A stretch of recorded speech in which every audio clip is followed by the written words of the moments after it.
marcado este ejercicio. Preguntas que, bueno, por supuesto no serán agotadas aquí y que deben continuar en sus talleres. Eso es lo interesante y lo importante, ¿no?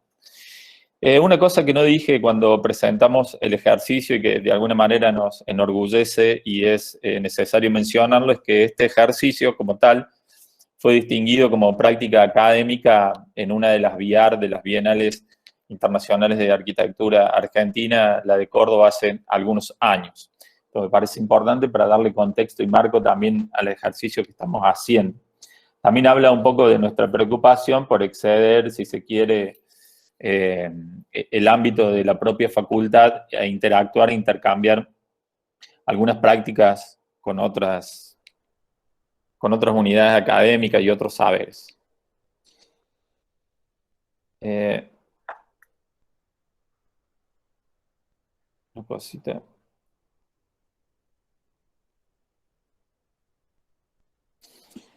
Una pequeña corrección y seguimos. Perdón.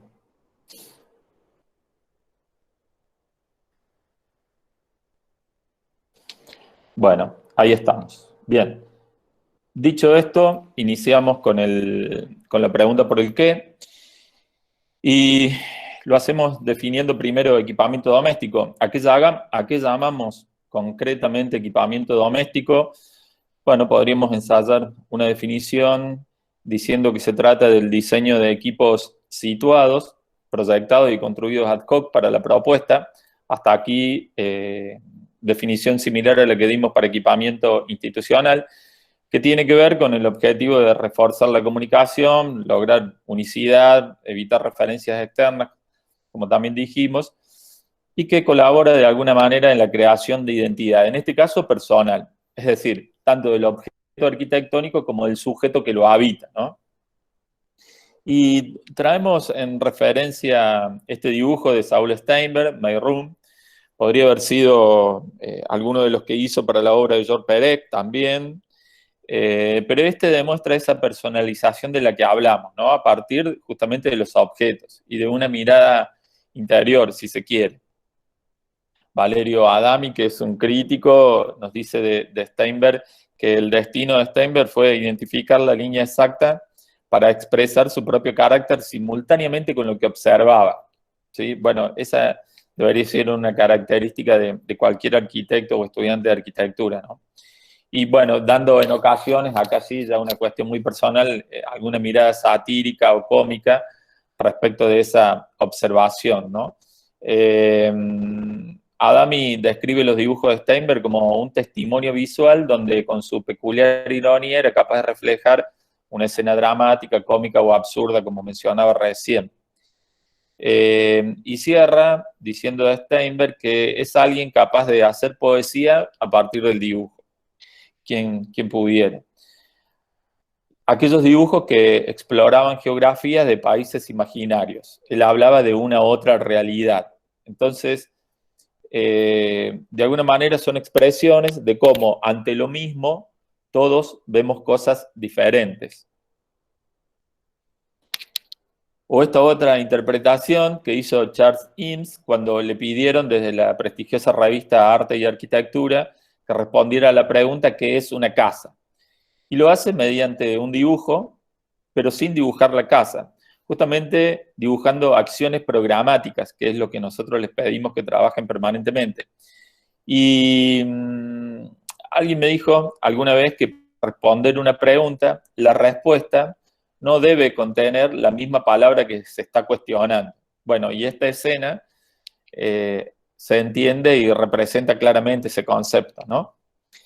Con esto quiero decir que hablaremos de equipamiento doméstico, hablaremos de acciones programáticas y de cómo se va construyendo ese universo de relación entre el sujeto y los dos objetos, ¿no? Los objetos de uso cotidiano, el objeto a la mano y ese otro objeto contenedor que es el objeto arquitectónico. Una de nuestras bases conceptuales está en la obra de Roberto Fernández, quizás uno de los más prestigiosos escritores de crítica arquitectónica de este lado del Ecuador para abajo, ¿no? Él fue el creador del concepto de los objetos no canónicos, que usamos con frecuencia para referirnos al mueble habitable.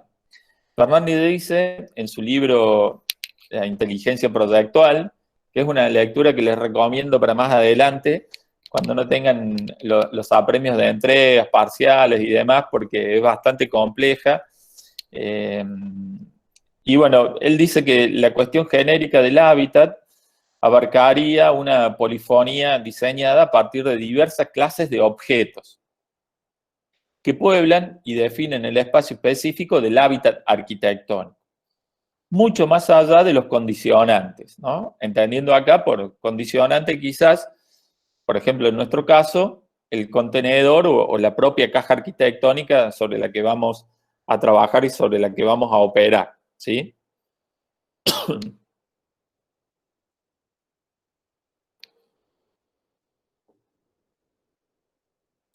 Bien, estamos respondiendo la pregunta sobre el qué. Nuestro quehacer, que es el equipamiento doméstico y el mueble habitable, y veremos algunas reflexiones en torno a esta definición por el qué, ¿no? Bueno, en este caso de los alumnos Biasotto, Pérez y Gómez, del taller Liberati, de hace un par de años, ellos hablan de un dispositivo capaz de resolver una interfaz, esto es interesante, entre el cuerpo y su contenedor arquitectónico. Y hablan del mueble como una amalgama que requiere tanto de la perspectiva del arquitecto como la del sastre. Esto, si bien no es original de ellos, me parece sumamente acertado porque hace referencia a esa tercera piel que mencionábamos siempre entre la habitación arquitectónica y la indumentaria, ¿no? Esto de pensarlo como el sastre que mide, toma medidas, realiza un molde, vuelve a medir sobre el cuerpo y a partir de ahí genera una pieza también de diseño de calidad. Bueno, o esta otra de Santiago y Agustín, que se toman en este caso de la biología para dar su definición, más que interesante. Ellos hablan de cuerpos colonizados y hacen referencia a la rémora, ¿no? Ese pez que se pega a los depredadores para obtener alimento.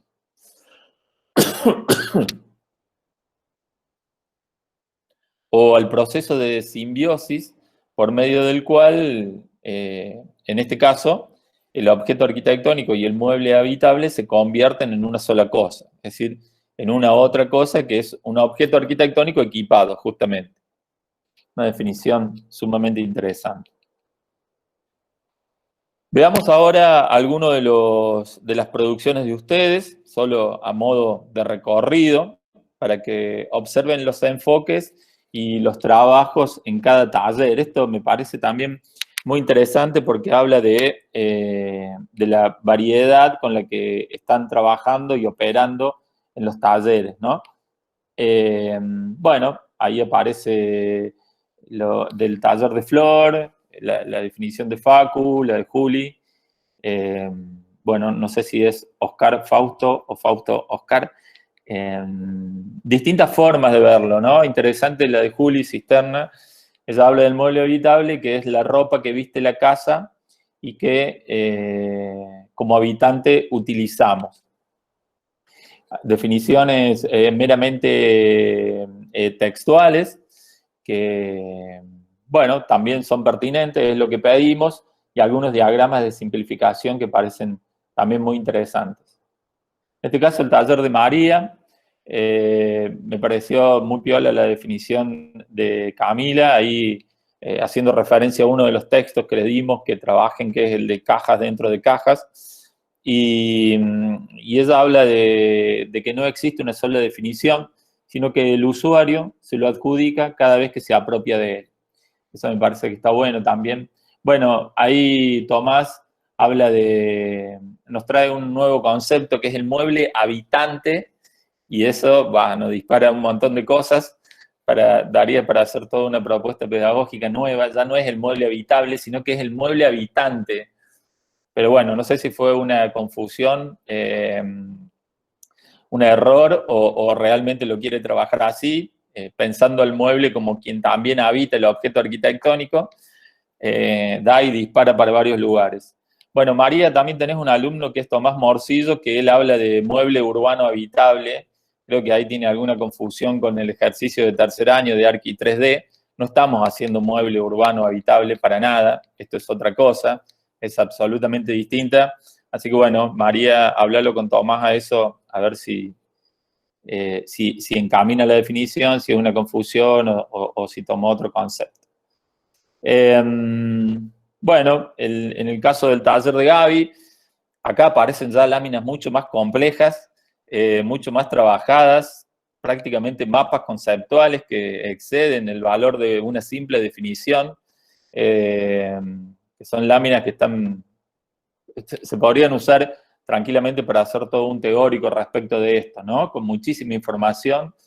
Pero bueno, en definitiva, lo interesante de esto es de qué manera ustedes se conectaron con el tema y la variedad que aparece en todos los talleres, ¿no? Esta práctica que por ahí la podemos tener de manera presencial, cuando asistimos a clases, simplemente por caminar por un pasillo y asomarnos por la ventana. Bueno, este micro tenía esa intención un poco y de acercarnos también a definiciones que en algún momento pueden aparecer en sus láminas o en la presentación final a la hora de verificar este proceso de diseño, digo, verificar el proceso del inicio hasta el resultado, ¿no?